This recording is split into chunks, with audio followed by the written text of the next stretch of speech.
بسم اللہ الرحمن الرحیم۔ السلام علیکم، میں ہوں عمران احمد اور آپ سن رہے ہیں میرا YouTube channel AIO audio books. پیش خدمت ہے زاویہ کا ایک اور پروگرام جس کا عنوان ہے کلچر۔ تو چلیے شروع کرتے ہیں۔ زاویہ پروگرام میں بڑی دیر سے ہم بابوں کی باتیں کرتے رہے ہیں، اور یہ بابے اپنے عہد کے فلسفی اور دانشور اور ضمیر کے ساتھ گہرا تعلق رکھنے والے لوگ تھے، جنہوں نے اپنے ارد گرد اپنے ماحول سے، اپنی زمینی ماحول سے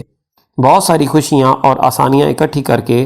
ہمارے حوالے کیں، اور ورثے میں ہمارے لیے بہت کچھ چھوڑ گئے۔ مجھ سے خاص طور پر فرمائش کی گئی کہ کلچر کے بارے میں کچھ آپ کی خدمت میں عرض کروں۔ اس اعتبار سے شاید آج کا پروگرام تھوڑا سا مختلف ہو، لیکن میں کوشش ضرور کروں گا کہ آسانی سے ان مشکل مراحل سے گزر جاؤں جو ہماری زندگی کے کلچر کی تلاش کے سلسلے میں یا کلچر کو ڈیفائن کرنے میں پیش آتے رہے ہیں یا آتے ہیں۔ خواتین و حضرات، کلچر کے بارے میں تقریباً 62 کے قریب مختلف ڈیفینیشنز ہیں یا اس کے بارے میں باتیں میری نظر سے گزری ہیں،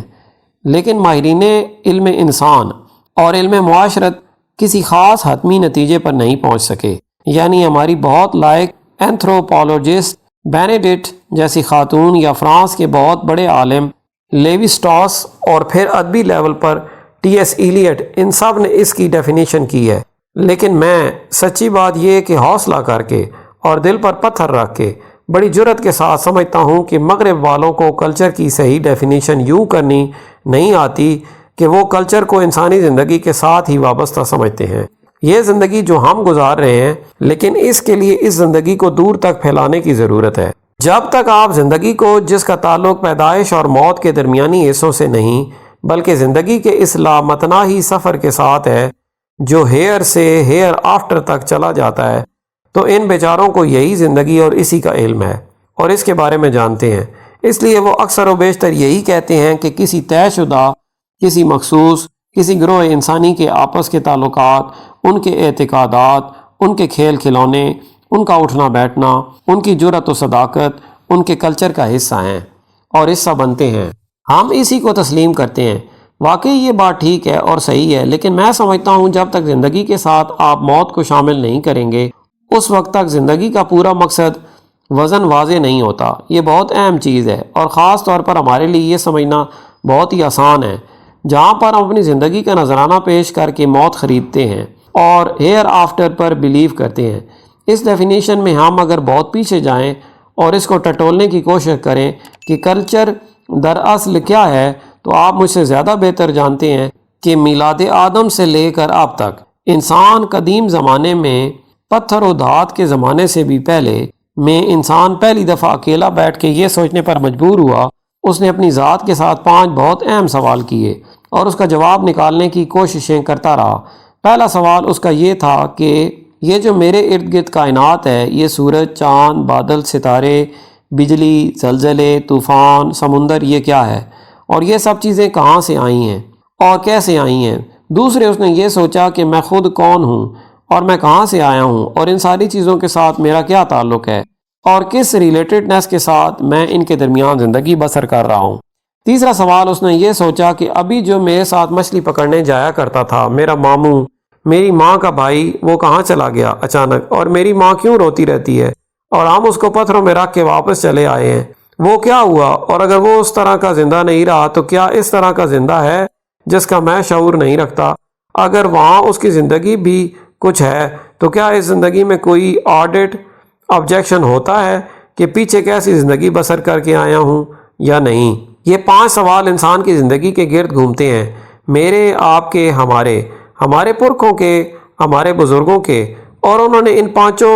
سوالوں کے جواب اپنی اپنی استعداد اور اپنی اپنی سوچ اور اپنے اپنے مشاہدے اور تجربے کے مطابق نکالے۔ اب خواتین و حضرات، میں یہ سمجھتا ہوں کہ جس گروہ انسان نے ان 5-6 سوالوں کے جواب ایک طرح کے نکالے ہیں، ان کا کلچر ایک ہے، اور جنہوں نے اس کے جواب اور طرح سے نکالے ہیں، ان کا کلچر مختلف ہے۔ یہ سیدھی سی ایک تقسیم ہو گئی۔ ہم سے کوتاہی یہ ہوئی ہے اور ہوتی رہی ہے کہ ہم طرز بود و باش کو، زندگی بسر کرنے کو، رہن سہن کو، معاشرت کو کلچر سمجھتے ہیں، اور آج تک یہی سمجھتے چلے آئے ہیں کہ معاشرت یہ ہے کہ ہم کیسے رہ رہے ہیں، گانا بجانا، مہندی، بیاہ، اسی کو کلچر سمجھتے ہیں۔ یہ یقیناً کلچر کا ایک حصہ ہو سکتا ہے، لیکن سارا نہیں،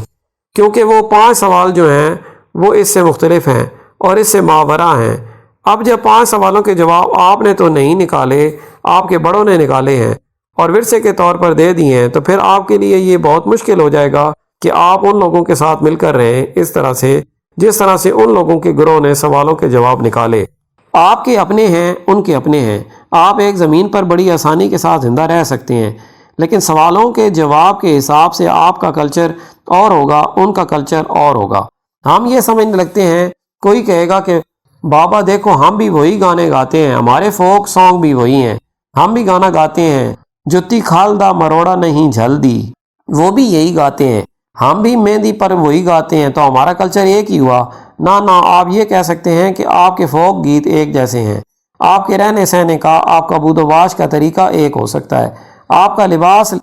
لباس، لیکن ہرگز آپ کا کلچر جس کو آپ ثقافت کا نام دیتے ہیں وہ نہیں ہے اور بالکل مختلف ہے۔ پھر آپ سے یہ سوال کیا جاتا ہے کہ یا آپ خود اپنے آپ سے سوال کرتے ہیں کہ کیا ایک ہی سرزمین میں رہتے ہوئے اور ایک سا پانی پیتے، ایک سی روٹی کھاتے ہوئے اور ایک ہی معاشرت بسر کرتے ہوئے اور ایک انداز زیست اپناتے ہوئے کیا ہمارے اندر ایک ہی انٹروین نہیں کر جاتا؟ آپ اس میں مدغم نہیں ہو جاتے ان کے ساتھ؟ تو آپ اسے جب کبھی آپ کو موقع ملے غور سے دیکھیں کہ باوجود اس کے کہ معاشرتی انداز، رہن سہن کا طریقہ یہ بالکل ایک جیسا ہے، لیکن پیچھے پس منظر میں ہمارے لاشعور سے بھی بہت پیچھے ہمارے آرکیٹائپ نے جو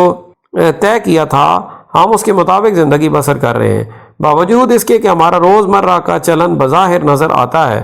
کہ ہم اس طرح کے لوگ ہیں جس طرح کے ہیں۔ اب آپ کے ساتھ ایک عجیب و غریب واقعہ گزرا ہے، اور وہ یہ ہے کہ جب کسی عظیم بڑے کلچر کا دباؤ آپ پر پڑا، آپ پر، خاص طور پر اس کمیونٹی پر جس میں آپ رہ رہے ہیں، اور اس نے اسے قبول کیا اور اپنے کئی سوالوں کے جواب نکالے ہوئے چھوڑ کے اس نے نئے سوالوں کے جواب اپنا لیے اور اس سے کہا آج سے میرا ایمان یہ ہے جو سوالوں کے جواب ہیں، تو آپ میں بالکل تبدیلی پیدا ہوگی۔ اب کتنی بڑی تبدیلی پیدا ہوئی کہ جس طرح سے ایک نہایت اور شام کے اوپر ثمر بہشت کا پیوند لگتا ہے۔ اکثر لوگ آپ سے یہ کہتے ہیں ہماری گراس روٹس، ہمارا جو درخت ہے اس کی روٹس تو وہی چلی آ رہی ہیں اور اس کا تنا بھی وہی ہے، لیکن اب ہم پہچانے جاتے ہیں کہ ثمر بہشت کے درخت کے طور پر، اب ہم کھٹی امبی نہیں ہیں۔ تو جب بھی کوئی کسی سے کہے گا یہ ثمر بہشت کا درخت ہے اور جب آپ پھل لائیں گے، ہر سال پھل دیں گے، جب بھی دیں گے تو اس کا پھل اس پھل سے مختلف ہوگا جو پہلے ہوا تھا۔ اب یہ اکثر مجھ سے پوچھا جاتا ہے کہ کیا دوسرے کلچر اپنے کلچر پر اثر انداز نہیں ہوتے؟ میں عرض کرتا ہوں کہ دوسرے رہن سہن، بود و باش تو اثر انداز ہوتے ہیں اور وہ تو آپ اپنی روزمرہ زندگی میں تبدیلیاں کر لیتے ہیں، لیکن آپ کے کلچر کا جو مضبوط تنا ہے وہ قائم رہتا ہے، باوجود اس کے کہ خواتین و حضرات آپ کی جڑیں جو ہیں وہ پرانی چلی آ رہی ہیں۔ میں نے پیوند کی مثال دی، یہ ذرا سی آسانی سے سمجھ میں آ سکتی ہے۔ اگر کبھی ایک خطہ زمین پر، ایک چھوٹے سے خطہ زمین پر 5 مرلے کی جگہ پر 2 درخت ہوں، ایک جامن کا ہو ایک آم کا ہو، اور دونوں درختوں کے پتے اور شاخیں آپس میں ایک دوسرے کے ساتھ ملی ہوئی ہوں اور دونوں درخت کاربن ڈائی آکسائڈ کھا کے تنو مند ہو رہے ہوں اور آکسیجن چھوڑ رہے ہوں، دونوں درخت اتنے قریب ہوں کہ شاید نیچے ان کی جڑیں بھی ایک دوسرے کے ساتھ پیوست ہوں اور چکر کاٹتی ہوں، اتنی قربت اوپر بھی نیچے بھی، ہوا کے لینے میں بھی، نشو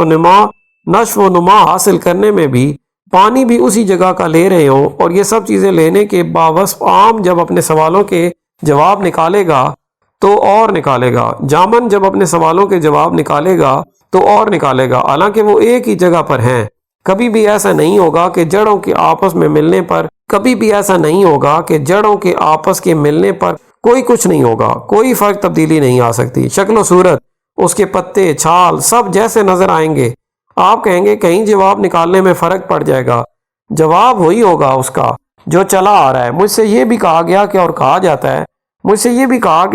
جاتا ہے کہ اگر ہم اپنے پرکھوں کو دیکھیں تو ان میں یہ بات آپ کو نظر آئے گی کہ ان کی تہذیب، ان کا تمدن جو ہے وہ آپ کے اوپر اثر انداز ہوتا ہے ان جڑوں کے ذریعے سے۔ تو ایک روز میں نے اس پاتال میں جانے کی کوشش کی جو گراس روٹس کے حوالے سے مجھ کو نیچے لے جا سکتا تھا، تو میں بہت نیچے اتر گیا، اتنی دور کہ میں ہڑپا بھی کراس کر گیا، مجھے داڑو بھی کراس کر گیا، اور آگے جا کر میں نے دیکھا ایک بہت بڑا گیٹ تھا، اس کا دروازہ، اور وہاں ایک چوبدار گیٹ پر تھا۔ اس نے کہا تم کہاں جا رہے ہو؟ میں نے کہا میں اندر جا رہا ہوں، اس شہر میں داخل ہونے۔ اس نے کہا نہیں، تمہیں پہلے بتانا پڑے گا کہ تم کون ہو۔ میں نے کہا میں انسان ہوں۔ اس نے کہا انسان کوئی شناخت نہیں، تم بتاؤ تم کس نسل سے ہو، کس ورن سے تعلق رکھتے ہو؟ میں نے کہا میں انسان ہوں۔ اس نے کہا نہیں، یا تم برہمن ہو یا کھتری ہو یا ویش ہو یا شودر، تم تو بتاؤ تم کون ہو؟ تو میں یہ نہیں کہہ سکتا تھا کہ میں برہمن ہوں، میں نے کہا میں ویش ہوں۔ اس نے کہا ٹھیک ہے، آپ اندر چلے جائیں اور آپ کو اجازت ہے۔ آگے ایک اور چوبدار کھڑا تھا، اس نے کہا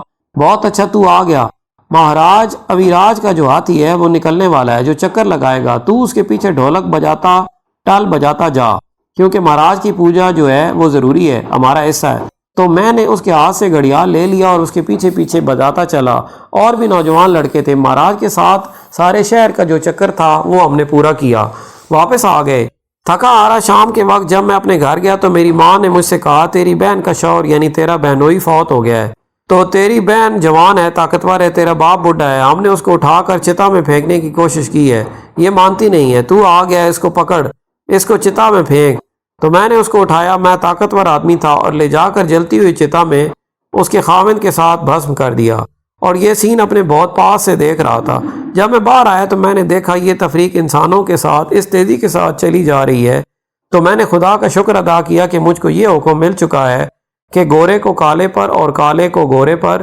اجمی کو عربی پر اور عربی کو اجمی پر کوئی فوقیت حاصل نہیں۔ اور آج سے 1400 برس قبل یہ ڈیموکریسی تو آج آئی ہے نا، ہم مانیں یا نہ مانیں، اب یہ بات الگ ہے کہ ہم اس پر عمل کر سکیں یا نہ کر سکیں، یہ ہماری بدقسمتی ہے۔ جس دن ہمارا پیوند لگا تھا ثمر بہشت کا، اس کے ساتھ ہی یہ پرچی ٹانگ دی گئی تھی۔ میں یہ سمجھتا ہوں ہماری امت اتنی مختلف ہے دنیا کی ساری امتوں سے کہ اس کے اوپر ایک اور ثقافت کا اثر ہوتا ہے، اور شدت کے ساتھ ہوا، اور یہ پورے کے پورے ان کے ساتھ 90 ڈگری کے اوپر گھوم گئے، اور انہوں نے ان سوالوں کے جواب کو اپنا لیا، اپنی خوشی کے ساتھ، اپنی ایمانداری کے ساتھ، اپنے دل کی لگن کے ساتھ، کہ آج کے بعد ہم صحیح۔ اب ایک مشکل پیدا ہوتی ہے، مجھ سے کبھی پوچھتے ہیں کہ جی آپ یہ بتائیں کہ اس طرح سے تو بہت دھچکا سا لگتا ہے نا جی، کیونکہ ہم اکثر یہ سوچتے رہتے ہیں کہ یہ ہمارا کلچر ہے، تو جو ہمارے ارد گرد کے لوگ ہیں جن میں ہم رہتے بستے ہیں وہ کس طرح سے ایک دم ہم سے مختلف ہو جائیں گے؟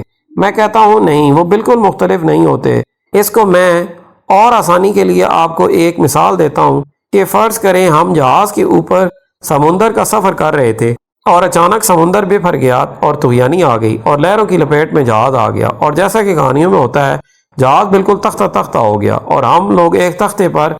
چمٹ کر، ایک جزیرہ تھا وہاں آ گئے، ایک مختلف قوموں کے لوگ، مختلف بولیوں کے لوگ وہاں جمع تھے۔ تو ظاہر ہے کہ میں نے اس گروہ کی قربت اختیار کی جو میری بولی سمجھتا تھا، اس سے آسانی ہوتی ہے، اور میں ان کے پاس جا کر بیٹھتا تھا، اور جو یہ گانے پسند کرتے تھے، جتی کھال دی مروڑا نہیں جھل دی، تاکہ مجھے آسانی رہے، سارا دن میں ان کے ساتھ گزارتا تھا اور ساری رات۔ تو زندگی اس آس میں اچھی بسر ہو رہی تھی کہ اب کوئی ہمیں آئے گی باہر سے مدد، تو ہم شاید اپنے گھروں کو واپس جائیں گے، لیکن بہت زیادہ وقت وہاں گزر رہا تھا۔ میں دن تو ان کے ساتھ گزارتا تھا اور سارا وقت بھی ان کے ساتھ گزارتا تھا، لیکن جب مجھے یہ خدشہ محسوس ہوا کہ میرے آخری ایام آ گئے، اچانک مرنے لگا ہوں، تو میں نے اپنے انہی لوگوں سے کہا کہ اس گروہ کو جو انڈونیشیا والے ہیں اور جن کی بولی میں نہیں سمجھتا ان کے حوالے کر دینا، اور جو سلوک وہ میرے ساتھ کریں مجھے قابل قبول ہے۔ تو وہ ان کے پاس میرا سفر جو ایئر آفٹر کی بات کر رہا تھا میں ان کے حوالے کرتا ہوں، کیونکہ ان لوگوں نے سوالوں کا جواب وہی نکالا ہوا ہے جو ہم نے نکالا ہوا ہے۔ میں آپ کے ساتھ زبان کے حوالے سے بات چیت کرتا ہوں، اور میں بڑا خوش ہوں، بڑا احترام بھی کرتا ہوں آپ کا، اور آپ سے ملتا جلتا بھی ہوں۔ چنانچہ جب بڑا فیصلہ آئے گا، میرا یا میری نسل کے بڑھنے کا معاملہ ہوگا، تو پھر میں ان کے ساتھ تعلق پیدا کروں گا، لیکن جہاں تک بات چیت کرنے کا تعلق ہے، میں بسم اللہ حاضر ہوں۔ تو میں یہ سمجھ سکا ہوں کہ کلچر کا مسئلہ ہمارے لیے یا کم از کم میرے لیے اتنے پیچیدہ اور مشکل نہیں ہے، اور سوالوں کے جواب سمجھ جانے کے بعد یا ان کو ذہن نشین کرنے کے بعد ذرا آسانی کے لیے میں نے یہ عرض کیا ہے، یہ آئندہ کے لیے اور آپ کے لیے اس میں کوئی زیادہ الجھن نہیں رہنی چاہیے۔ زندگی کے بارے میں اکثر ہم یہ محاورہ استعمال کرتے ہیں، matter of life and death where it is matter of birth and death, کیونکہ لائف کا جو ریلا ہے وہ چلتا چلا جا رہا ہے۔ یہ جو موت ہے، میں نے پہلے اس کا ذکر کیا، اس کی بڑی اہمیت ہے۔ جو واریر جنگجو ہوتا ہے، جو صاحب سیف ہوتا ہے، وہ بڑا مضبوط آدمی ہوتا ہے، اور وہ اپنی موت کے ساتھ ایک رشتہ اور ایک تعلق ہر وقت قائم رکھتا ہے۔ خواتین و حضرات، اگر آپ نے بہت قدیم فرقوں کے بارے میں، بہت قدیم نسلوں کے بارے میں کچھ اینتھروپولوجیکل اسٹڈی کی ہو، تو آپ دیکھیں گے کہ جو ریڈ انڈین تھے امریکہ کے اصل باسی، ان میں بڑی عجیب و غریب صلاحیتیں موجود تھیں۔ وہ ہماری طرح سے یا ہم سے تھوڑا سا زیادہ ہی اپنی موت کے ساتھ وابستہ رہتے تھے۔ ایک اینتھروپولوجسٹ کارلوس کاسپینزا جو تھا، وہ گیا کچھ ایسی تحقیق کرنے کے لیے پرانے ساؤتھ امریکی سے ملنے اپنے دشمن سے۔ یہ لمبی کہانی ہے، مختصر عرض کروں، اس نے جو باتیں بتائی ہیں یا بیان کی ہیں یہ سب اچھی ہیں۔ اس کا نام ڈان جوان ہے۔ امریکی اسے کہتا ہے، میں یہ پوچھنا چاہتا ہوں، ہماری زندگیوں میں ہم جو شہری لوگ ہیں جن کا تعلق امریکہ کی طرز زندگی سے ہے، ہم بہت گھبرا جاتے ہیں، ہمارے اندر تضاد پیدا ہو جاتا ہے، ہم دو حصوں میں بڑھ جاتے ہیں، تو بہت سے سوال ایسے ہوتے ہیں جو ہماری سمجھ میں نہیں آتے، تو اس کا کیا کریں؟ اس ریڈ انڈین نے کہا، سوال اتنے پیچیدہ تو نہیں ہیں جتنے تم نے بنا لی ہیں۔ اس نے کہا، دیکھو فرض کرو میں ایک لڑکی سے شادی کرنا چاہتا ہوں اور میری زندگی میں ایک دوسری لڑکی آ گئی۔ اب میں فیصلہ نہیں کر پاتا اور میں اپنے آپ کو بے ایمان بھی نہیں ٹھہرانا چاہتا، میں کنفیوژن میں ہوں، میں کیا کروں؟ تو آپ مجھے رائے دیں، اس وقت کیسے کرتے ہیں؟ اور آپ لوگ جو قدیم ریڈ انڈین ہیں اور جو یہ ایک سیپریٹ ریالٹی کے حامل ہیں، اس نے کہا، او یہ تو بڑا سیدھا سا معاملہ ہے، جب ایسی مصیبت پیش آئے، جب کبھی ایسا دغدغہ ہو تو ہمیشہ اپنی موت سے پوچھو۔ اب مسئلہ آ گیا، اس سے وہ کیسے پوچھے؟ اس نے کہا، ہر آدمی کی موت جو ہے وہ 5 فٹ کے فاصلے پر لیفٹ ہینڈ سائڈ پر ساتھ ساتھ چلتی ہے، کیونکہ وہ اس کو پروٹیکٹ کرتی ہے۔ جو خدا نخواستہ فوت ہو جائے تو موت پاس موجود نہ ہو تو وہ تو مارا گیا، لائن حاضر ہو گیا، تو اس کی موت کا فرض ہے ساتھ رہے۔ چنانچہ کہنے لگا، اس سے پوچھا جانا بہت ضروری ہے، تو تم کبھی بھی اس سے سوال کر کے پوچھو۔ اس نے کہا، کیسے جواب دے گی؟ تو اس نے کہا، پہلے تو تمہیں ایموشنلی وائبریشن کا پتہ چلے گا، پھر ایسا موقع بھی آئے گا کہ ہمارے بڑوں کی زندگی کو وہ بالکل ووکل ہو کر بات بتا دیتی ہے کہ کرنا ہے یا نہیں کرنا۔ تو انسانی زندگی کو اس زندگی تک محدود نہیں رکھنا چاہیے، بلکہ ہیئر اور ہیئر آفٹر جب ملتا ہے تب جا کر یہ سفر مکمل ہوتا ہے، یعنی زندگی یا حیات کا سلسلہ جاری رہتا ہے۔ آپ کی بڑی مہربانی اور شکریہ آپ کا۔ اللہ تعالیٰ آپ کو آسانیاں عطا فرمائے اور آسانیاں تقسیم کرنے کا شرف عطا فرمائے۔ اللہ حافظ۔